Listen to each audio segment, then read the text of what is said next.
Hi, you're on the Reddit Confessions channel. The wine glass hit the floor before she even finished her sentence. Not slipped, dropped, like her fingers just gave up. And when it shattered, the whole banquet hall fell silent. She was standing there, wearing that deep red lipstick she used to call her war paint, clutching the podium like it might save her from drowning. Her name badge hung crooked across her blazer. Her voice trembled before she could even pretend to recover. She saw me. That's all it took. After 3 years of nothing. No texts, no emails, not even a mutual acquaintance's awkward birthday tag.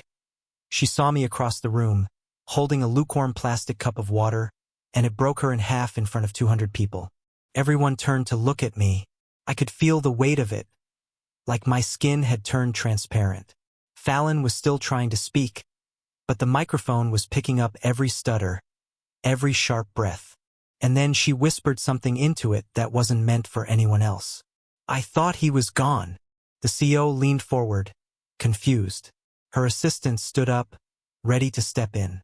But Fallon didn't move. She just stared at me like I had clawed my way out of a grave. And maybe I had. You'd think after all this time, I would have been the one haunted. The one hiding behind chairs, avoiding eye contact. But no, she unraveled. Completely. Publicly, beautifully. Part of me, a dark, tired part, enjoyed it. I wish that wasn't true, but it is. The woman who once looked me in the eye and said, "You're not the kind of man who gets remembered," just forgot how to breathe the moment she saw me.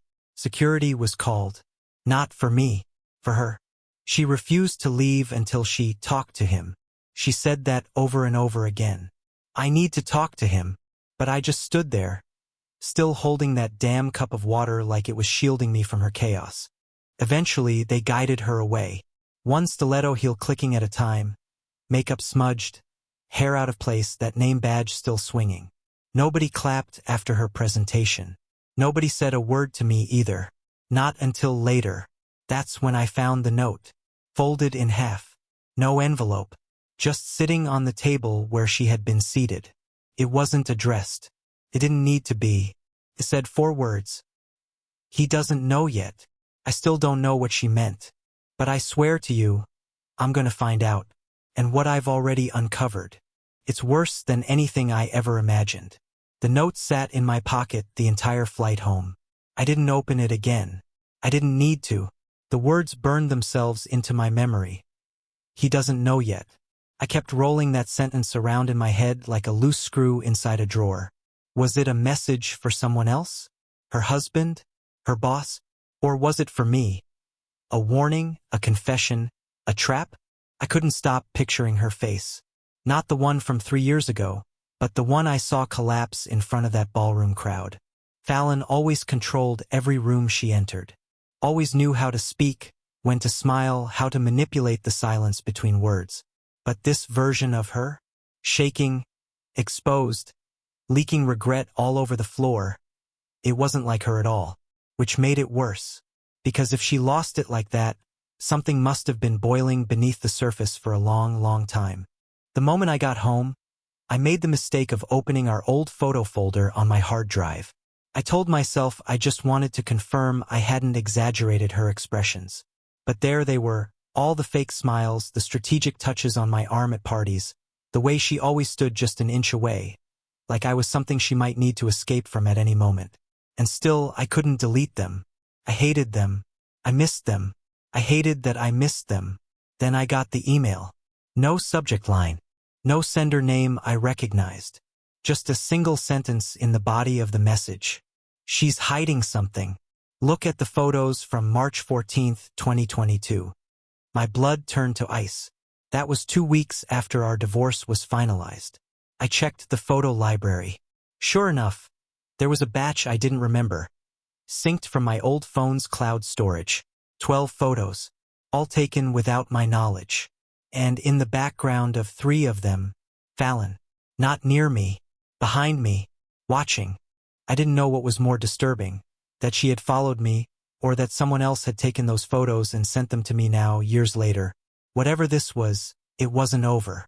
And the deeper I dig, the more disturbing this becomes. I stared at the photos long enough to forget I was blinking. In one of them, I was standing outside my old office, holding a bag of takeout. It was spring. I remember because the trees hadn't quite blossomed yet, and the sky looked like it couldn't decide between rain and sun. I looked tired.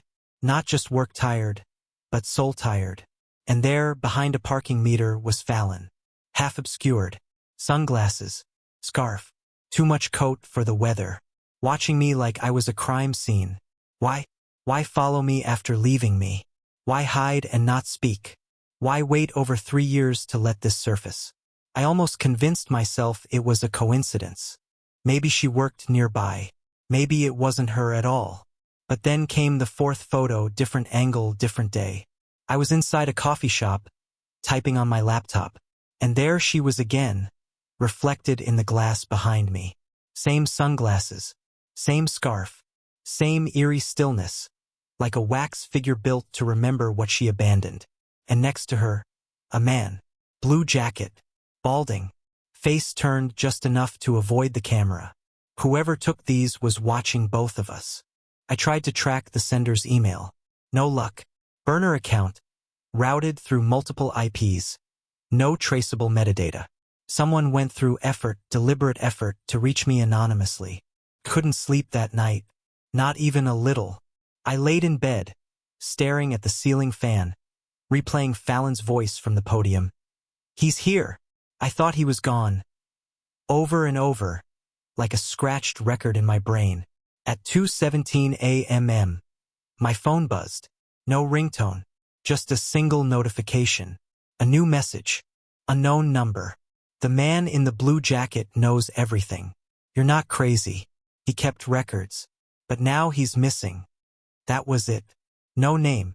No follow-up. No return contact. I stared at the screen like it might suddenly make sense. But the more I stared, the more I realized something I hadn't dared to think until that moment. Fallon wasn't the only one hiding something. Someone else had been watching both of us, and whatever they knew was serious enough to get someone disappeared. I was part of something bigger than just a broken marriage, and it was only just beginning. By the time the sun came up, I hadn't slept a second. My brain was crawling in every direction. Fallon's breakdown, the cryptic message, the photos, the man in the blue jacket. None of it made sense. What kind of records was he keeping? Why was he missing? And how the hell was I in the middle of it? I called the number that had texted me. Straight to voicemail. No name, no greeting, just that generic robot voice. This subscriber is not available. At work, I couldn't focus. I stared at spreadsheets, pretending to be present, while my mind kept circling back to the same sentence. He doesn't know yet.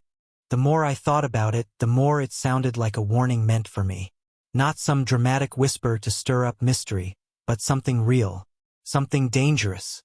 That night, I dug into Fallon's digital trail. I knew her old habits. She loved using the same password variations. Her cat's name, the year she graduated, her favorite author. I tried them on her ancient Pinterest account, and to my surprise, one worked. Most of the boards were private. But one was public and recently updated, which was weird because Fallon was never the nostalgic type. It was titled Places I Remember. Each pin was a location. A parking garage, a motel, a rest stop on the highway just outside Richmond. And one photo made me stop breathing. It was a grainy image of a storage unit facility. I knew it instantly. It was 2 blocks from the apartment where we first lived together. And it was the last place I'd ever seen her cry. I visited it the next morning. The place hadn't changed. Same dented fence, same flickering sign, same smell of stale concrete and motor oil. I told the guy at the desk I had a box there from years ago and forgot the unit number. He didn't even ask for ID. Just told me half the units were still unpaid and pointed down the corridor. I wandered for 20 minutes before I saw it. Unit 117. The lock was gone, door slightly cracked. Inside, it was empty except for a single folding chair and a shoebox sitting on top of it. There was no dust. Someone had placed it there recently.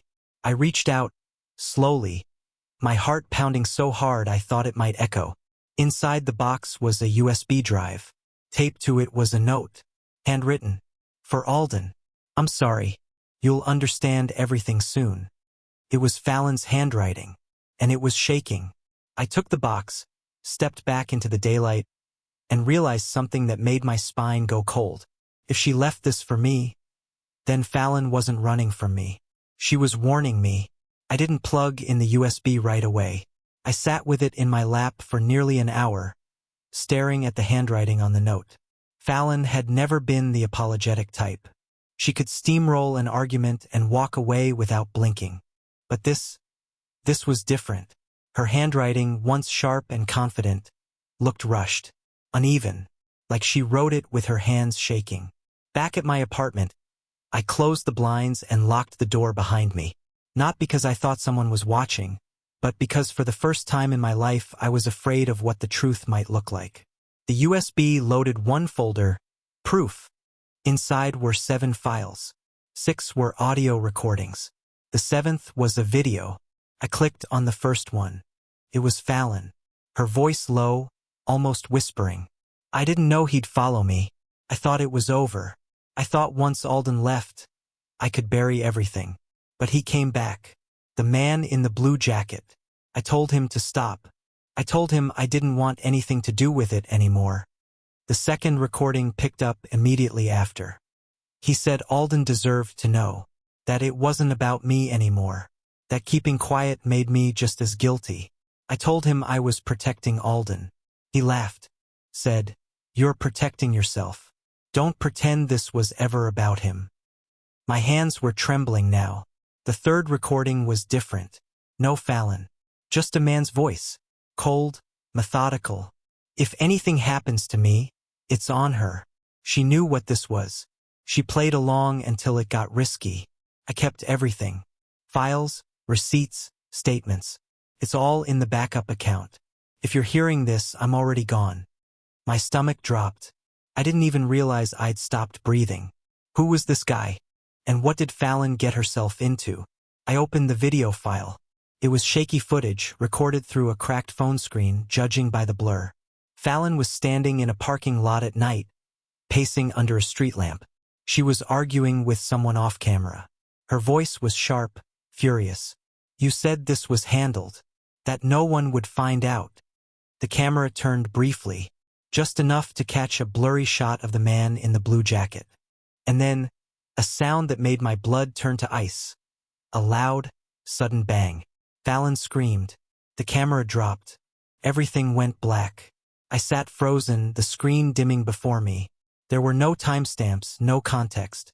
Just chaos and confusion wrapped in secrets. But one thing was clear. This wasn't just some affair. This wasn't heartbreak or guilt. This was a cover-up. And I had just peeled back the first layer. I replayed the video 5 times before I finally forced myself to close the file. Each time, I caught something new. The flicker of a street sign in the background. The strain in Fallon's voice when she yelled, "Handled." The way the man stepped forward before the audio cut. But the worst part wasn't the footage itself. It was what it meant. Fallon had been involved in something dangerous, something bigger than a broken marriage, and whatever that something was, it had now landed squarely in my lap. I didn't sleep that night. I sat on the edge of my couch, staring at the flash drive like it might explode. When the sun came up, I did something I hadn't done in years. I called my brother, Jude. We hadn't talked much since the divorce. He'd always been Team Fallon. Said I was too soft, too desperate to keep someone who never wanted to stay. But he picked up on the second ring. "You sound like you haven't slept in a week," he said before I even spoke. "Can we meet? Today?" He agreed. We met at a diner just off the highway. I brought my laptop and the USB, though I kept it in my pocket at first. I needed to be sure I wasn't losing my grip on reality before dragging someone else into it. Over eggs and burnt toast, I told him everything: the email, the photos, the message about the man in the blue jacket, and the storage unit. He didn't say much at first, just listened, arms crossed, eyes narrowed. Then I plugged in the drive and showed him the video. He leaned in slowly, expression unreadable. When the screen went dark, he exhaled, a long, heavy breath. "You know what that bang was, right?" he asked.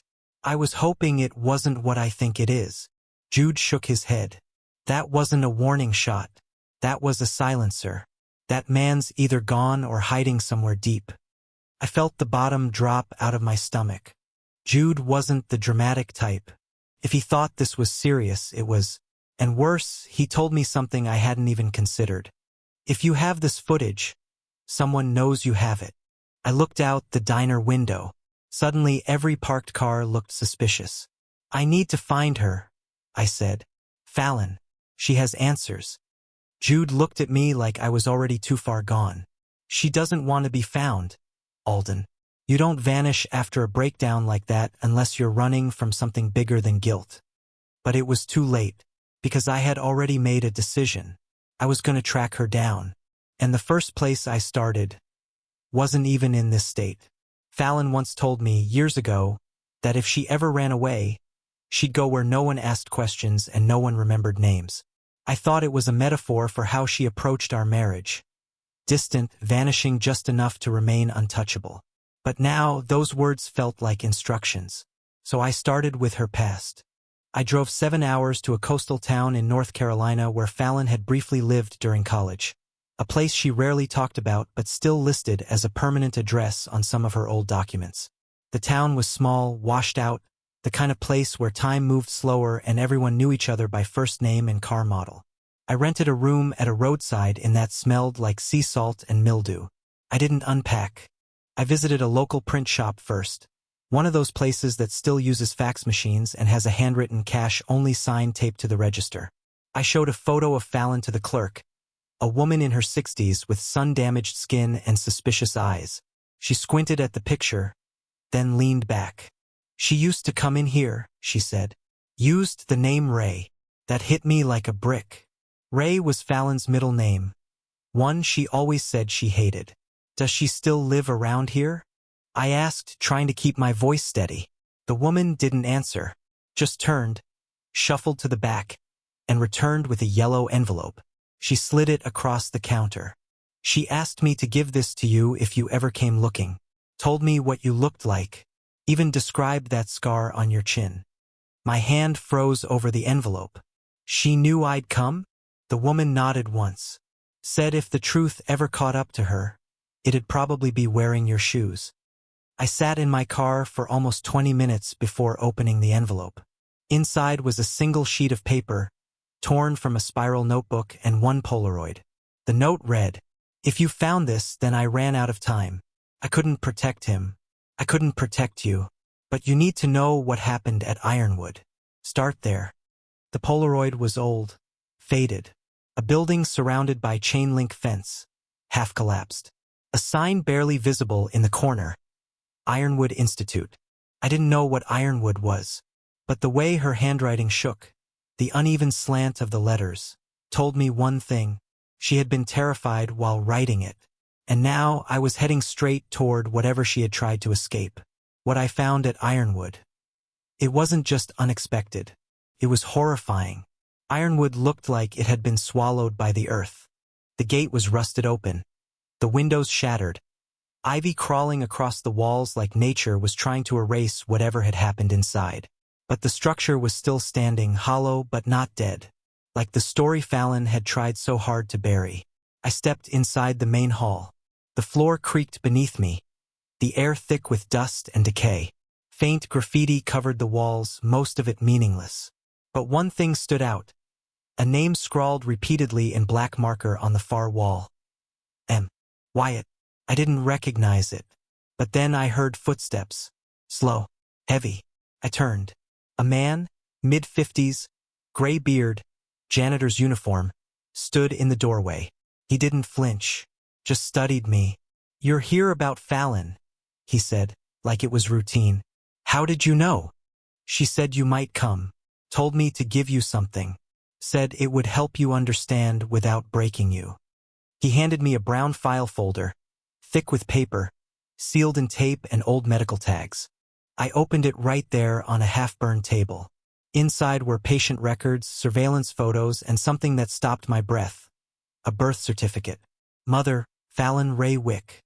Father, unknown. There was a photo of a baby, maybe a year old, held in Fallon's arms. The timestamp read, June 17, 2021. She'd had a child. My child. She never told me. The blue-jacketed man? A whistleblower from inside Ironwood, a place Fallon had been sent to as part of a psychological research study during college, one that blurred the line between treatment and experimentation. He'd discovered records implicating Fallon's legal guardian in forged paperwork, falsified consent forms, and later embezzlement. Fallon had been blackmailed into silence. Her breakdown at the conference? It wasn't about me. It was because the man who had kept the child's identity secret had disappeared, and she was running out of time to come clean. But she had planned this. Every piece. I found them, her and the boy, 3 days later in a quiet coastal town in Maine. She was thinner, older, softer. She didn't run. She didn't cry. She just said, "I thought I'd never get the chance to explain." We talked until sunrise. No yelling. No blaming. Just the raw pieces of two people finally able to say what needed to be said. Now, a year later, we co-parent. Slowly. Carefully. No fairy tales, just forgiveness. Our son, Mason, thinks I'm just a friend for now. I'm okay with that. I get to see him smile.